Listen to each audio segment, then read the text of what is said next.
നമസ്കാരം സുഹൃത്തുക്കളെ, എന്നെ നിങ്ങൾക്ക് നന്നായി പരിചയമുണ്ട്. ഏതായാലും ഞാൻ ഇനിയും പരിചയം ആവാത്ത ആളുകൾക്ക് വേണ്ടി ഞാൻ ചെറിയ പാട്ട് പാടാം. അപ്പോൾ തീർച്ചയായിട്ടും നിങ്ങൾക്ക് എന്നെ പരിചയം വരും.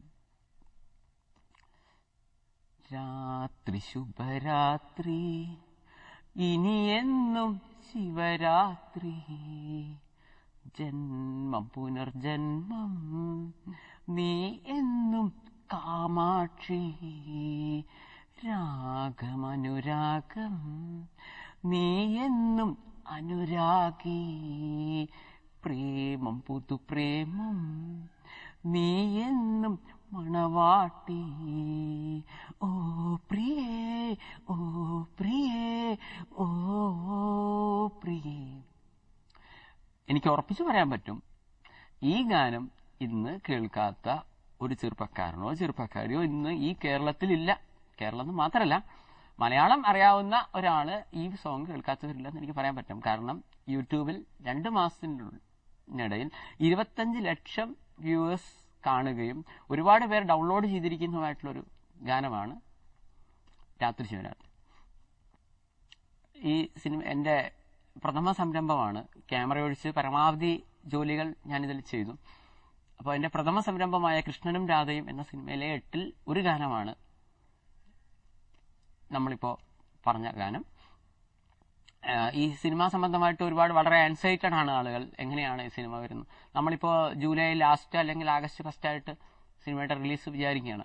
അപ്പോൾ സിനിമയുടെ കഥയെ സംബന്ധിച്ചൊക്കെ അങ്ങനെ ആളുകൾ പല രീതിയിലും എന്നോട് ചോദിക്കേണ്ടായി. സ്നേഹവും വിരഹവുമാണ് ഞാൻ യഥാർത്ഥത്തിൽ ഈ സിനിമയിലൂടെ വിചാരിച്ചത്.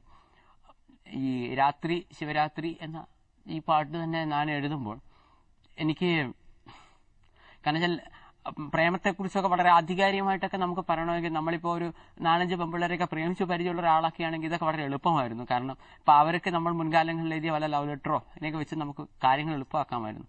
പക്ഷേ എന്നെ സംബന്ധിച്ചിടത്തോളം ഞാൻ ഇന്നുവരെ ആരും പ്രേമിച്ചിട്ടില്ല. സോ എല്ലാവരും ഇമാജിനേഷനിൽ എഴുതിയതാണ്. അപ്പോൾ വരികളായാലും അതിൻ്റെ ഒരു ഫ്ലോ യഥാർത്ഥത്തിൽ എനിക്ക് കിട്ടിയിട്ടുണ്ടോയെന്ന് അറിയില്ല. ഇനിയിപ്പോൾ അതിന് ഒരു പാട്ട് എഴുതാൻ വേണ്ടി പ്രേമിക്കാനുള്ള സമയവും ഇല്ല. പെണ്ണുങ്ങൾക്കും കൂടെ തോന്നണമല്ലോ, നമുക്ക് വൺ സൈഡായി പ്രേമിച്ചിട്ടും കാര്യമില്ലല്ലോ. അങ്ങനെ എൻ്റെതായ ഒരു ഐഡിയയിലൊക്കെ എഴുതിയ പാട്ടാണ്. ഏറ്റവും ചുരുങ്ങിയ വർഷം മനസ്സിൽ ഹൃദയത്തിൽ സ്നേഹം കൊണ്ടു നടക്കുന്ന ആളുകൾക്ക് ആ പാട്ട് ഇഷ്ടപ്പെടണമെന്ന്.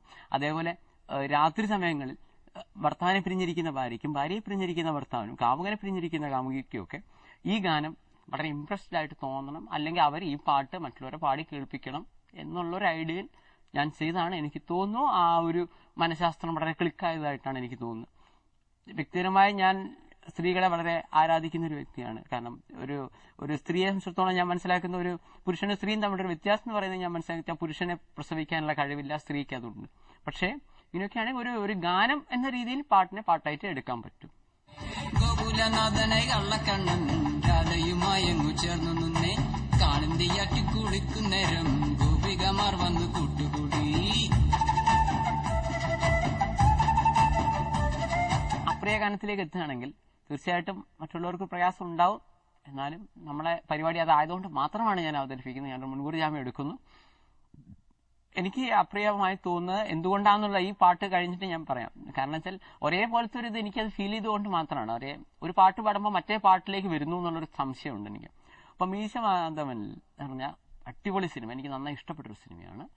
പക്ഷെ അതിലൊരു കരിമിഴിൽ കുഴി കണ്ടില്ല എന്ന ഗാനം, ഈ പാട്ട് ആ ഇൻഡിവിജ്വലായിട്ട് പാട്ട് നല്ലതാണ്. അതേസമയം ആ പാട്ട് കേൾക്കുമ്പോൾ മറ്റുള്ള ചില പാട്ടുകളോട് ഒരു സാദൃശ്യം, പിന്നീട് വന്ന ചില പാട്ടുകളും ഈ പാട്ടും തമ്മിൽ എനിക്ക് വല്ലാതെ കൺഫ്യൂഷൻ വരുന്നു.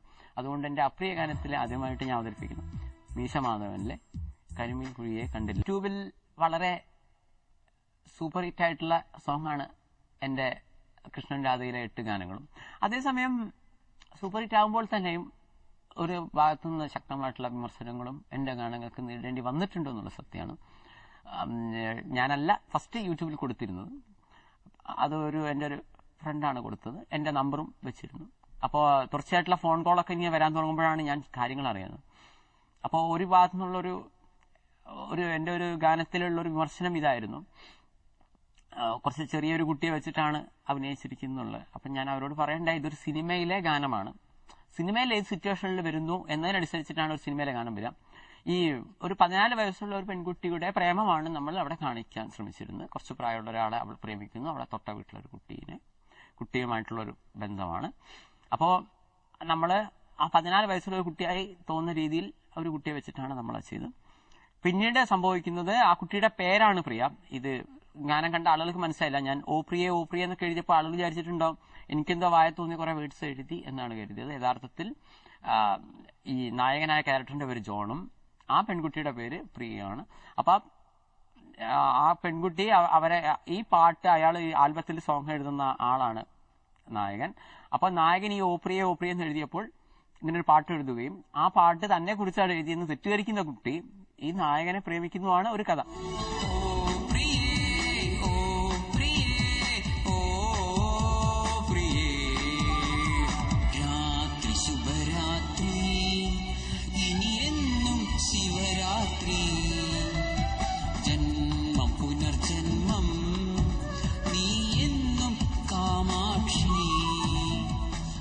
ഇതിന്റെ ഇത്രയൊക്കെ തന്നെ സ്നേഹിക്കുകയോ ഒടുവിൽ ഈ നായകൻ തന്നെ വഞ്ചിച്ചു എന്ന് ആ കുട്ടി തെറ്റിദ്ധരിക്കുന്നതാണ് ഇതിന്റെ സിറ്റുവേഷൻ.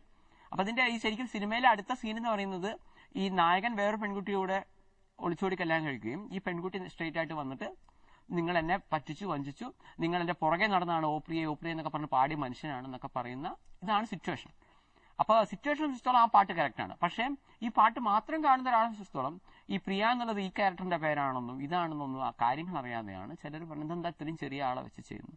ചിലരോടൊക്കെ ഞാൻ ചോദിച്ചു, അങ്ങനെ നായകന്റെ അതേ ഏജ് ഗ്രൂപ്പിൽ തന്നെ നായികമാരെയൊക്കെ അഭിനയിക്കുന്നൊക്കെ നമ്മൾ വാശി പിടിച്ചു കഴിഞ്ഞാൽ മലയാള സിനിമയിലെ എല്ലാ നായികമാരും ഭൂരിഭാഗം നല്ല പ്രായമുള്ള സീനിയർ സിറ്റിസൺസ് ആയി പോകും.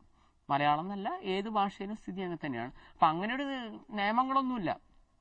ഒന്നാമത്തെ കാര്യം, നായകനും നായികയും തമ്മിൽ ഇത്ര വയസ്സിന്റെ ഒക്കെ ഡിഫറൻസ് വേണമെന്നൊന്നും എവിടെ എഴുതി വെച്ചിട്ടൊന്നുമില്ല മെയിൻ ആയിട്ടുള്ള കാര്യം. പക്ഷേ ഞാൻ ഈ കാര്യങ്ങളൊക്കെ പറഞ്ഞപ്പോൾ പലർക്കും കാര്യങ്ങൾ കൺവിൻസിംഗ് ആണ്.